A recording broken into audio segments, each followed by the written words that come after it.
Bem-vindo ao canal escatológico. O sumerologista, que é aquele que estuda os sumérios, o sumerologista Samuel Noah Kramer descreveu a cosmologia dos sumérios, os fundadores da primeira civilização, em termos semelhantes aos descritos anteriormente. Aí você assiste aí aos vídeos anteriores, né? Eles acreditavam em um céu sólido. A Terra, eles pensaram, era um disco achatado, igual um CD. Deus está acima do disco terrestre. A Terra, eles pensaram, era um disco achatado, o céu, uma esfera oca fechada no topo e fundo por uma superfície sólida em forma de abóbada. A literatura suméria, como Rig Veda, faz distinção entre o firmamento e a atmosfera. Os sumérios fizeram essa distinção atribuindo ao seu deus do ar, Enlil, o ato original de separar o céu da terra. Por isso, Kramer observou que os sumérios acreditavam que entre o céu e a terra havia uma substância chamada Lil, ou vento, que corresponde aproximadamente à nossa atmosfera. Enquanto eles pensavam no firmamento como sólido, possivelmente composto de estanho, uma vez que a palavra suméria para estanho é literalmente metal do céu. Não temos descrição da cosmologia hitita, mas sabemos que eles pensavam no céu como sendo sólido, pois um texto recuperado fala de uma época em que separou o céu da terra com um cutelo. Os textos da pirâmide egípcia, em torno de 2000 a.C., parecem falar do céu como sendo feito de metal.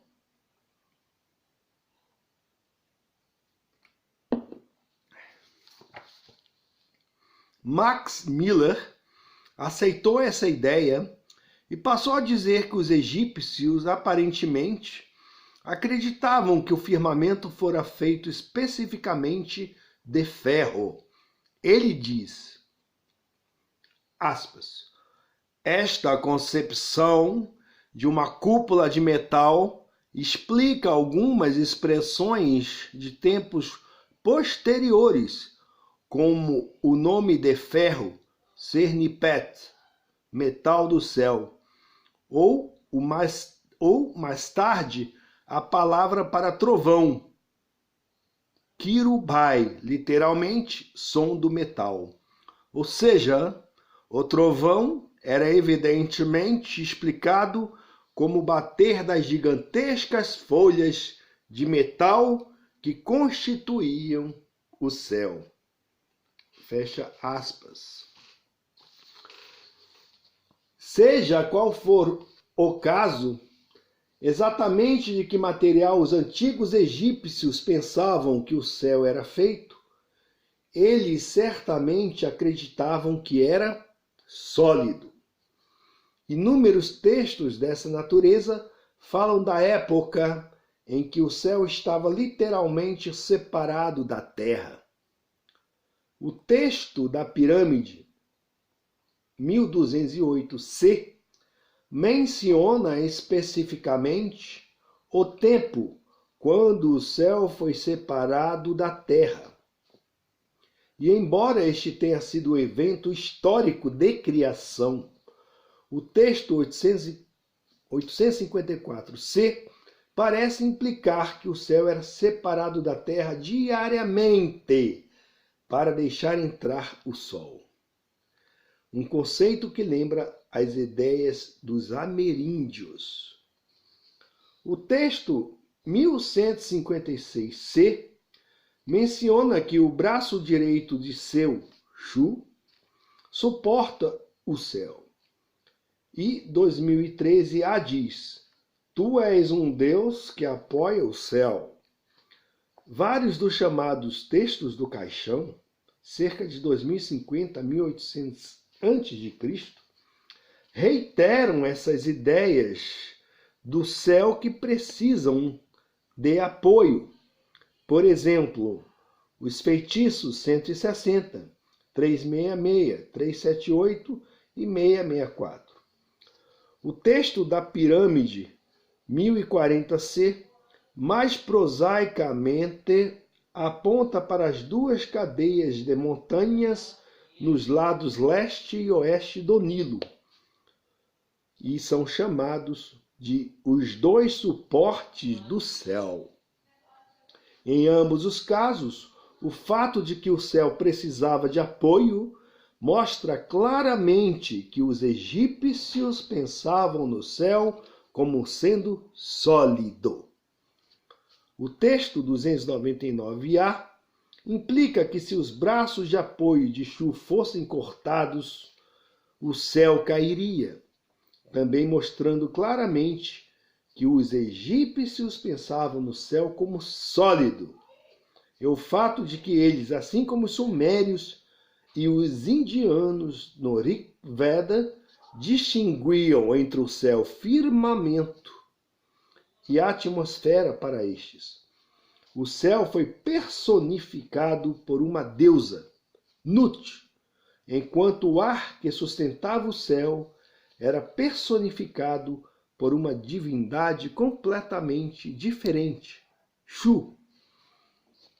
No pensamento babilônico, a solidez do firmamento é mais claramente visto no tablet 4 de Enuma Elish, particularmente nas linhas 137 e 138, onde Marduk, tendo matado Tiamat, partiu-a ao meio como um marisco, e de uma metade fez e cobriu os céus. Ou como Eidel traduziu a passagem, com metade de Tiamat, Marduk formou o céu como um telhado. O domo, um telhado. A solidez do céu também é visto no tablet 5, linhas 9 a 11, onde Marduk abriu portas de ambos os lados para que o sol passasse pela manhã e a noite. E então, na barriga dela, colocou o zênite, ou seja, a estrela polar. Muito interessante isso aqui, pessoal. É incrível, é incrível. É um texto assim que demonstra, né, como os antigos, que eles eram ingenuamente ou cientificamente ingênuos, né? Eles eram naivos, ingênuos, não tinham a mente formatada por essa besterola da falsa ciência, né? Como eles concebiam, né? Como eles concebiam o cosmos, né? Isso nos leva ao significado histórico. Agora ele já vem para Gênesis. Isso tudo que nós lemos, né, nos leva ao significado histórico de Raquiá, em Gênesis 1. Todos concordam que Raquiá significa céu, mas os conservadores modernos negam o significado de céu sólido, ou firmamento literal. Então é aquela história, né, da atmosfera, do vácuo, que nós já explicamos aqui. Toda essa impossibilidade que se torna possível por causa da invenção de uma tal gravidade, que bem pode ser mesmo uma deusa, a deusa gravidade.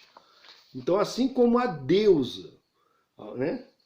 Assim como os deuses ou deusas seguravam o céu, seguravam o céu na concepção dos antigos, na concepção moderna, a deusa gravidade mantém a atmosfera fixa,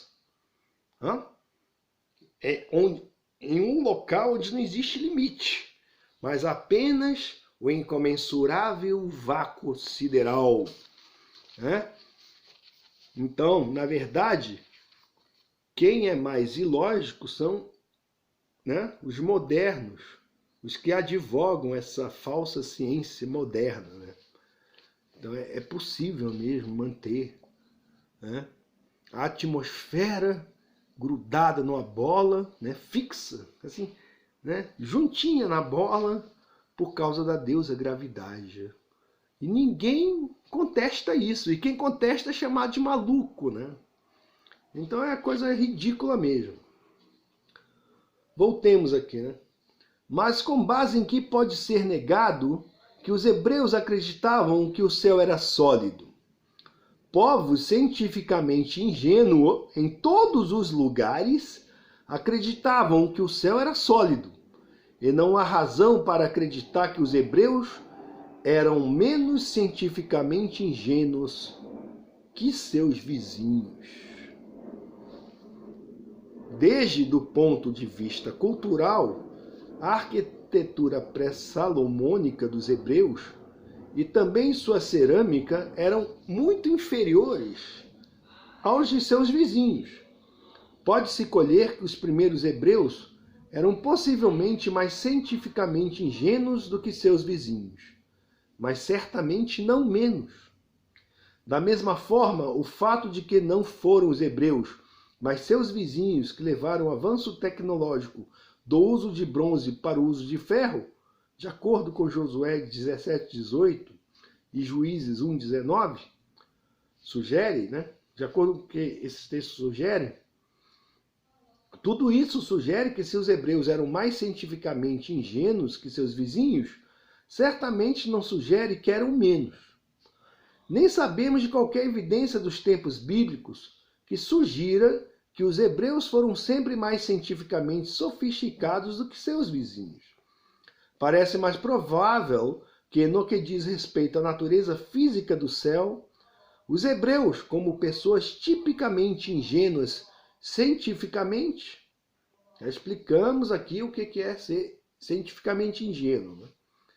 Então eles, por causa disso, acreditavam em um raquiá sólido. A voz do passado também teria tido uma forte influência sobre o pensamento dos hebreus, como tem em todos os povos, especialmente os povos antigos, para quem a voz do passado era a voz da autoridade. Então, o que eles fazem hoje? O que é essa falsa ciência? Juntamente com alguns que traíram a palavra de Deus. Comentaristas, vamos falar mais sobre isso.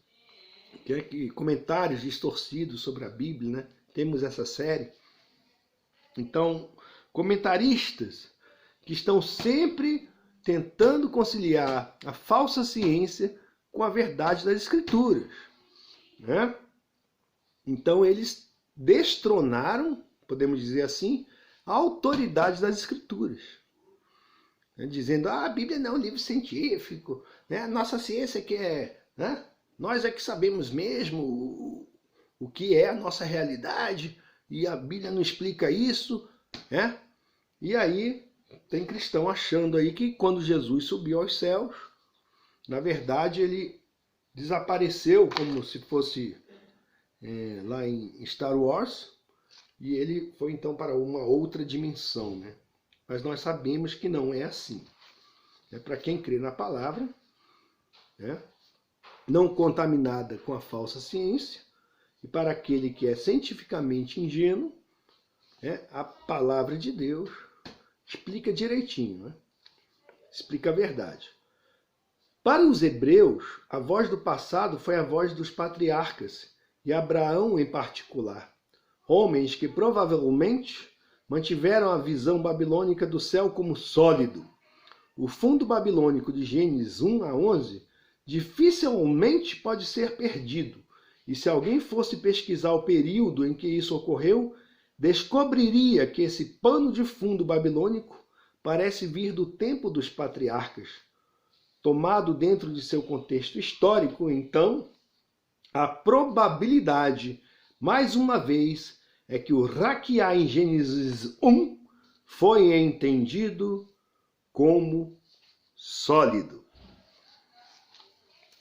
Então continuaremos, né, a desenvolver esse assunto nos próximos vídeos. Um brinde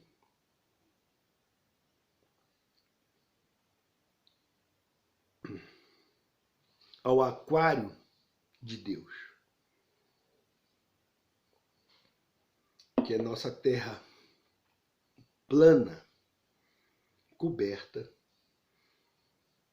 por um domo, um céu sólido. Fica a dica.